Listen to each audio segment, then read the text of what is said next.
Mga kababayan, tama po ba na isise sa gobyerno or sa Pangulo ang pagkawala or ang pagka-terminate ng isang Facebook page? Ganyan po kasi yung ginawa ng mga DDS. Kung matatandaan nyo po, napabalita na na-terminate po yung Facebook page ng programa ng dating Pangulong Duterte. At ayon nga po dito sa binahagi ni Maricar Serrano, sabi po dyan, binalita ito ng SMNI, sabi, public announcement, we regret to inform you that the Facebook page of former President Rodrigo Duterte, SMNI, gikan sa masa para sa masa, has been removed without any opportunity for us to appeal this decision. Ayan po. Basahin niyo na lamang po yung mga susunod na sinabi diyan ng SMNI. Pero ang nakakuha ng pansin po sa akin dito ay yung mga naging komento ng mga followers ni Maricar. Para po sa akin sila po yung mga DDS kasi nakikita ko naman na sumusuporta po sila doon sa programa ni dating Pangulong Duterte at kay dating Pangulong Duterte. Babasahin ko po sa inyo ang mga naging komento nila diyan po sa post ni Maricar Serrano. Sabi po ni Ian, diktador. Ayan. Sabi naman po ni Bong, PI talaga ang admin ngayon. Tinutukan niya yung administrasyon ngayon.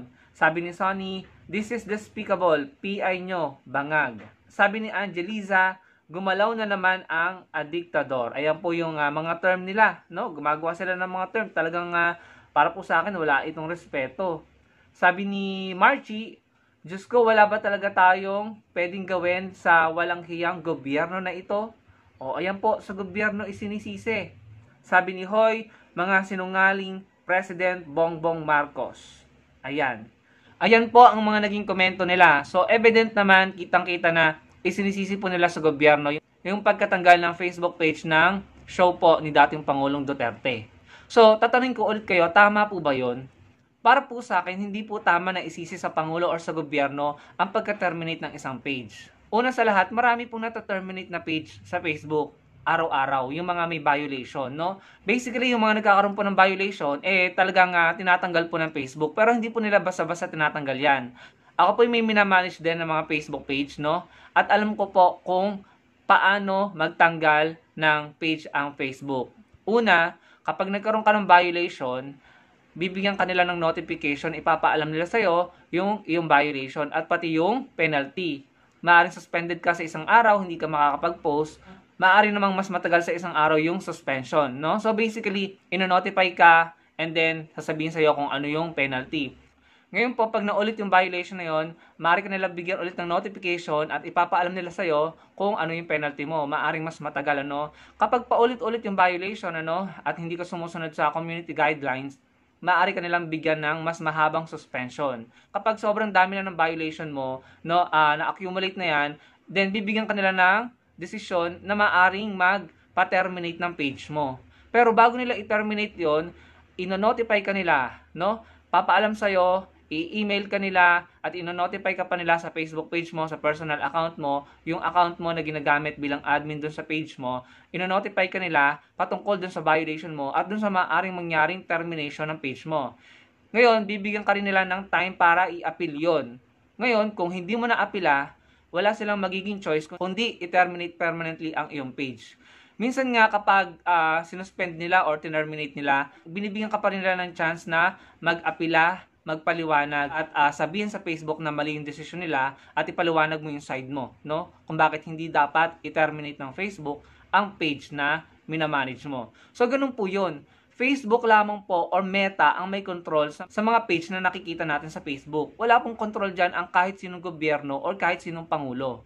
No? Ang may control dyan ay ikaw na administrator or nagmamanage ng page at Meta.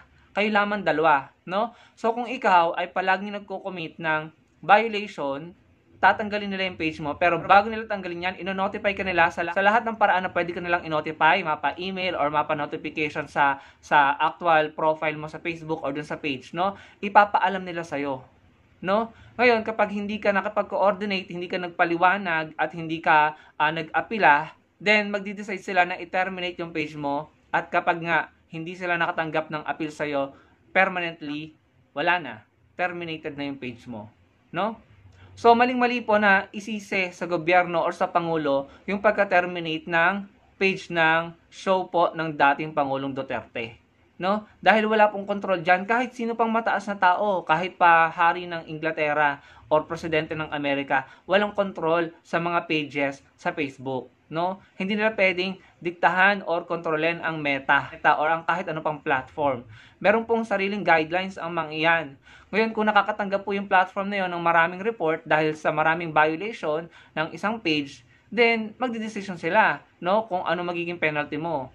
And kapag sobrang grabe na yung mga violations ng page mo at patuloy mo itong ginagawa, like yung maraming profanity, mga salitang hindi dapat naririnig ng bata ay nakikita sa mga content ng page, then magdidesisyon sila, tatanggalin nila yan, pero bibigyan ka ng panahon at pagkakataon na umapila. Pero kapag hindi sila nakareceive ng apila at kapag yung apila mo ay wala sa lugar or invalid, no, talagang nagkaroon ka talaga ng violation at talagang hindi ka sumunod sa alituntunin ng Facebook or Meta, tatanggalin nila yan. Wala kang magagawa kung talagang may violation ka. Kasi kung may violation ka tapos apila ka nga ng apila, wala din. Kasi may violation ka talaga hindi ka sumunod sa guidelines nila Yun kasi yung pinagkasunduan nyo, yun yung usapan na maaari kang kumita gamit ang page mo, pero kailangan mong sumunod sa guidelines ng Meta o ng Facebook dahil kailangan din nilang protektahan yung mga users ng kanilang platform. Kasi nga naman, kung tayo ay patuloy nagagawa ng mga content na may mga bagay na pinapakita tayo or sinasabi na hindi dapat nakikita sa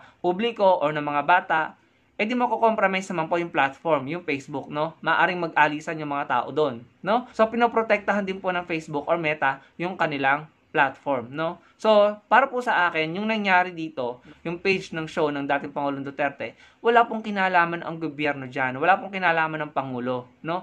Kaya maling-mali na sinisi ng mga DDS ang gobyerno at ang Pangulo sa nangyari sa Facebook page ng show ni dating Pangulong Duterte. Yun po yung aking explanation dyan, no? Sa dinami-dami ng page na natatanggal, na suspend, na terminate araw-araw dahil sa mga violations, wala pong kinalaman ang gobyerno at ang Pangulo dyan, no? So, wag niyong sisihin, no? May mga violations po siguro na nakita ang Meta dun sa page, kaya po tinanggal. At bago yung tinanggal, naniniwala ako na binigyan sila ng pagkakataon ng Meta na alamin kung ano yung violation at mag-explain, no, patungkol dun sa violation kung bakit hindi dapat sila ma-terminate. Pero siguro hindi nila na-meet, no, yung kailangan nilang gawin or hindi nila nagawa yung kailangan nilang gawin, kaya naman nagdesisyon na po ang Meta na permanently i-terminate po yung page, no. So yun po yung aking paliwanag diyan, no. So nakakalungkot dahil may mga taong gano'n na isinisisi, minsan nga sa First Lady isinisisi yung mga pangyayari na talaga namang wala na sa katuwiran, na hindi naman dapat sinisisi, ano po. At nakakalungkot dahil meron pong naniniwala sa kanila. Kayo mga kababayan, ano pong masasabi niyo sa ibinahagi ko sa inyo?